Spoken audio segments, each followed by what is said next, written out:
question, but I would like to double check on something with Rabbi first. I heard somewhere that Nebuchadnezzar was related to Shlomo HaMelech. Yes. In some way. Was he like his grandson, something like that? I think so. Yeah, from one of his wives. Yes. Mm-hmm. Okay. So having that in mind, would it make sense to say that Hashem did not remove completely the ability of Nebuchadnezzar and King Menashe to do tshuva completely because they were Jewish? Perhaps he had more mercy on them because they were Jewish? Because they were very wicked. Very, very wicked. That's a very interesting question. So the question is,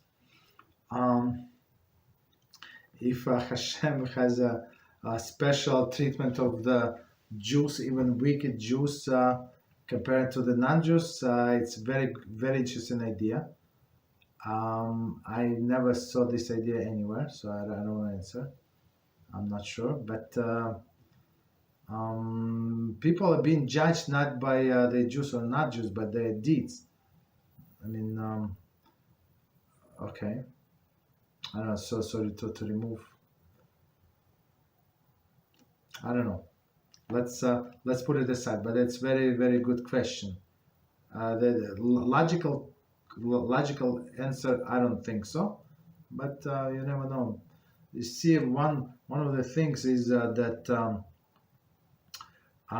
we had this idea. We had this question. I think you asked, right, about leaders. This idea that Hashem removes the free choice from the leaders. So maybe it was like help a little with not removing free choice. But the story is I have to remind everybody the story about Menashe, how he did Teshuvah. So it was a little forced Teshuvah. We have to remember it. Little forced Teshuvah. I think if I don't remember all of the details about the story, but just highlights. So he was captured by the enemies, and the way I understand it, they were cannibals, right? The ones who eat people, and they start cooking him alive. And it's like a big this pot, right? And he's there with all of the spices being cooked, right? And he started to pray to all of his gods, right? So and none of them, of course, were able to help, of course, right? And then he said, God of Israel, look, I never believe in you, but if you're there, like chutzpah, right? Like if you're there, if you're a true God, so save me. I'm going to worship only you, right? And of course, the angels.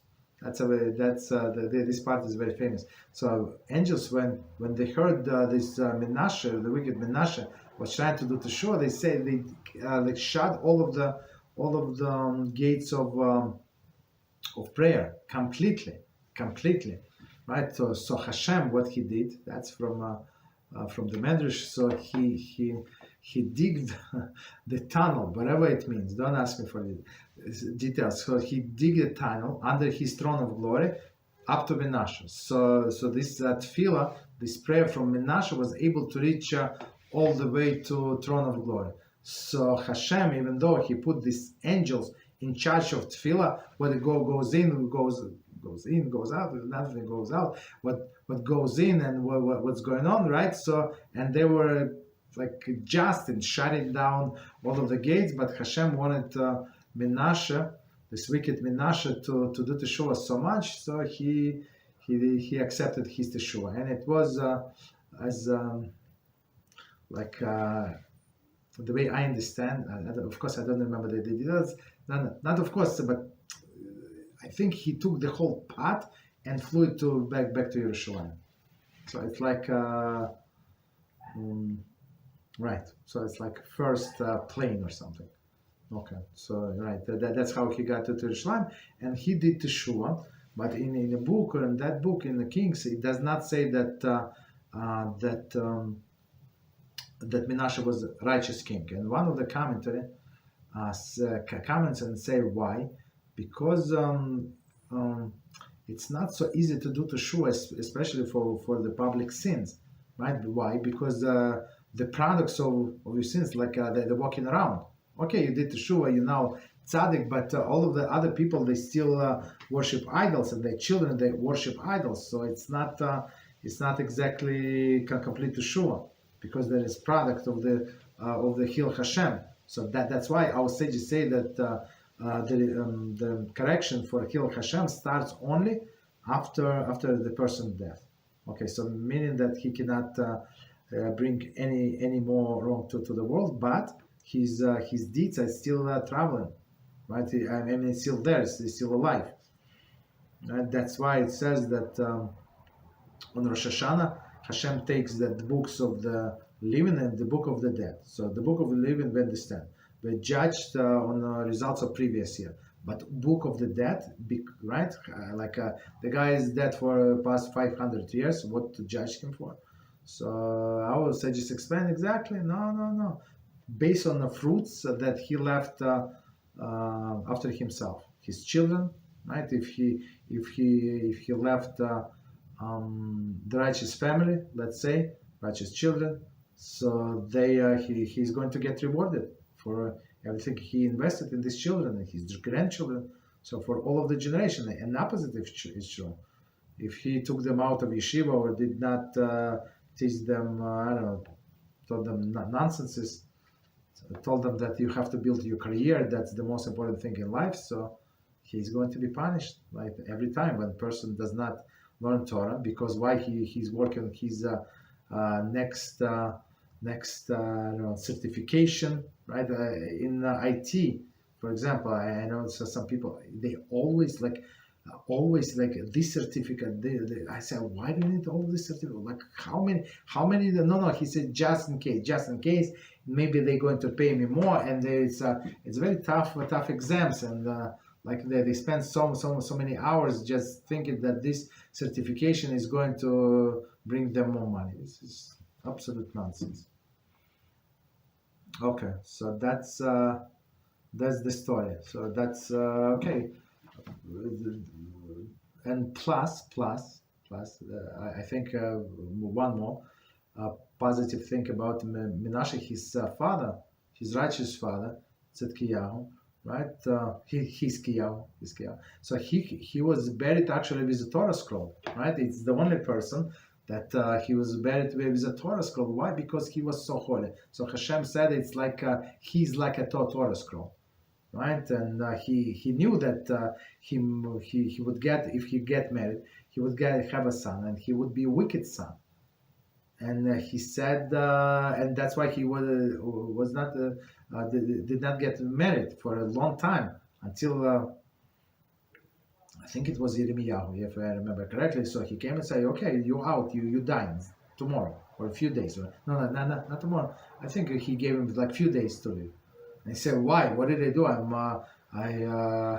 Under my rulership, all of the people in Israel started learning Torah. What did they do? Because he did not get married, right? You did not get married, but he said, I did not get married because I had the prophecy that I would have this wicked son. So I did not want to bring this wicked son in the world that is going to torture the nation of Israel, right? So he was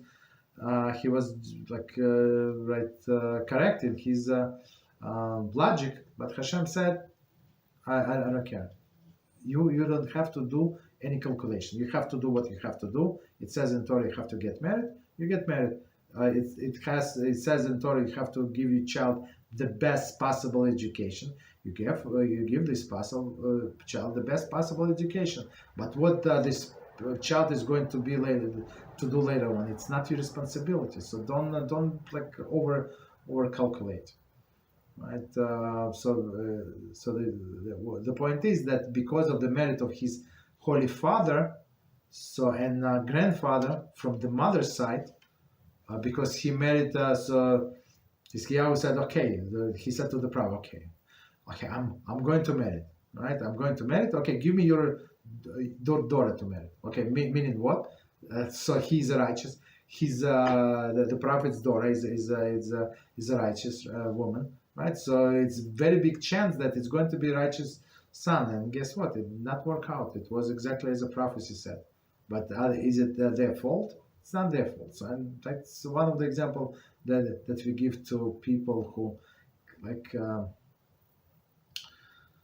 They have this sorrow because of the children, and they cannot like forgive themselves, and they live in depression. And we explain, like, if you did everything correctly, like after all, it's their personal choice. Like you're not allowed to kill yourself because of that. You understand? You did everything, and plus, all of us remember who was the father of Esau, right? The low life was Yitzchak Avinu, right? Who was his grandfather? His Avraham Avinu, and he grew up in the house of Avraham Avinu. It does not make any better than that. And we know the story that he became Esau, as we know. Understand? So and that's positive. Well, like it's logical. The answer why Menashe had the second chance. Okay.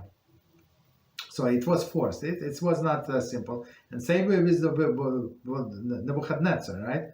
He turned to animal. I don't know if you know the story, right? He was living in the wilderness. He became crazy. Was living with animals like for a few years. I think it was 3 years, and then he came back. So it was only stress. So HaShem, when he wants put stress on people, he can put stress on the toughest person.